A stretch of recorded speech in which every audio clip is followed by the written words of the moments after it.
Assalomu alaykum hurmatli vatandoshlar va odatdagi yangiliklarimizni boshlaymiz.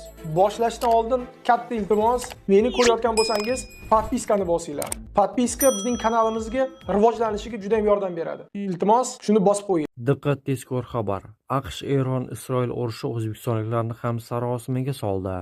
Assalomu alaykum qadrli mehmon, videodan to'liq xabardor bo'lish uchun videoga like va podpiska tugmalarini bosib qo'ying. AQSh Eron Isroil urushi o'zbekistonliklarni ham sarosimaga soldi.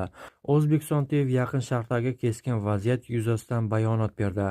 Vazirlik tomonlarni vazminlikka chaqirib, harbiy, siyosiy hamda gumanitar jihatdan oldindan aytib bo'lmaydigan oqibatlarga olib kelishi mumkin bo'lgan xavfli keskinlashuvdan tiyilishga undadi. Bayonotda inqirozni xalqaro huquq normalari asosida siyosiy diplomatik vositalar hamda o'zaro maqbul muloqot orqali hal etish zarurligi ta'kidlangan. O'zbekiston mintaqaviy barqarorlik va xavfsizlikni ta'minlash tarafdori ekanini bildirib, vaziyat tez orada normallashishiga umid bildirdi. Yaqin Sharqdagi urush fonida 48 nafar o'zbekistonlik Doha aeroportida qolib ketdi. Qatar havo hududining vaqtincha yopilishi oqibatida Toshkentga qaytayotgan 48 nafar o'zbekistonlik Doha aeroportida qolib ketdi. Bu haqda mamlakatning Dohadagi elchixonasiga tayanib Dunyo axborot agentligi xabar berdi. Qayd etilishicha, Yaqin Sharqdagi so'nggi voqealar tufayli Qatarda bo'lib turgan 600 ga yaqin O'zbekiston fuqarosi orasida jabrlanganlar aniqlanmagan. 28 fevral kuni Qatar havo hududining vaqtincha yopilishi oqibatida Toshkentga qaytayotgan 48 nafar o'zbekistonlik Doha aeroportida qolib ketgan. Aviakompaniyalar favqulodda vaziyatlar sabab yo'lovchilarni mehmonxona bilan ta'minlay olmagan, biroq elchixona xodimlari zudlik bilan aeroportga yetib borgan.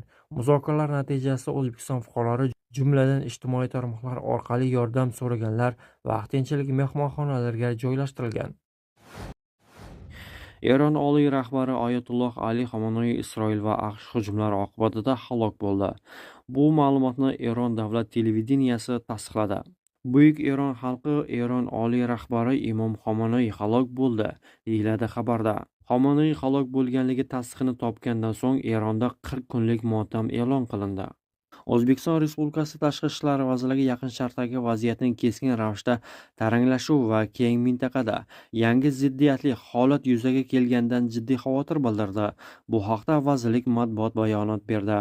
Barcha tomonlarni vazminlikka da'vat etib, nafaqat harbiy va siyosiy, balki gumanitar jihatdan oldindan ko'rib bo'lmaydigan oqibatlarga olib kelishi mumkin bo'lgan xavfli keskinlashuvga sabab bo'ladigan keyingi qadamlardan tiyilishga chaqiramiz.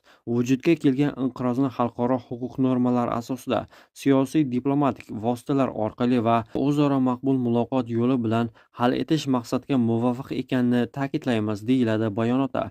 Eslatib o'tamiz, avvalroq Isroil va AQSh hujumiga javoban Eron ham Isroil va Yaqin Sharqdagi bir nechta nishonlarga hujum qilgani ortidan dunyo va mintaqa yetakchilari turlicha munosabat bildirgandi.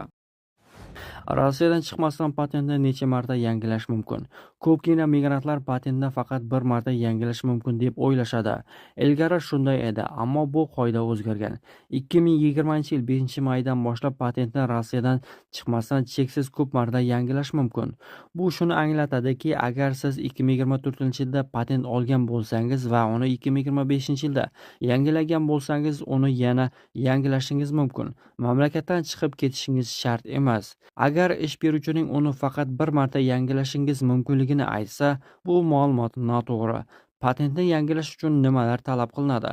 Siz migratsiya markaziga o'zingiz bilan quyidagilarni olib borishingiz kerak bo'ladi. Pasport, amaldagi patent, migratsiya kartasi, barcha 12 oy uchun patent to'lovi, kvitantsiyalari, ish beruvchining iltimosnomasi, mehnat shartnomasi yoki xizmat ko'rsatish shartnomasi. Muhim hujjatlar patentning amal qilish muddati tugashidan 20 kun oldin topshirilishi kerak. Agar kechiksangiz, patentingiz bekor qilinadi va siz yangisini olish uchun ariza topshirishingiz kerak bo'ladi. Rossiyadan chiqmasdan patentni necha marta yangilash mumkin? Ko'pgina migrantlar patentni faqat bir marta yangilash mumkin deb o'ylashadi. Ilgari shunday edi, ammo bu qoida o'zgargan. 2020-yil 5-maydan boshlab patentni Rossiyadan chiqmasdan cheksiz ko'p marta yangilash mumkin.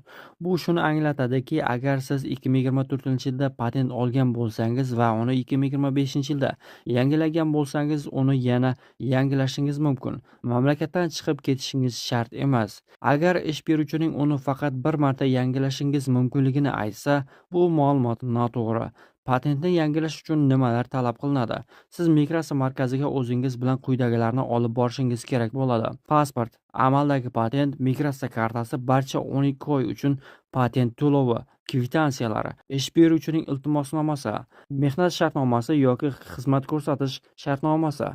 Muhim hujjatlar patentning amal qilish muddati tugashidan 20 kun oldin topshirilishi kerak. Agar kechiksangiz, patentingiz bekor qilinadi va siz yangisini olish uchun ariza topshirishingiz kerak bo'ladi. Rossiyaning Orenburg viloyatida 21-fevral kuni sodir bo'lgan yo'l transport hodisasida 3 nafar Tojikiston fuqarosi halok bo'ldi. Yana 2 kishi tan jarohati olib shifoxonaga yotqizildi.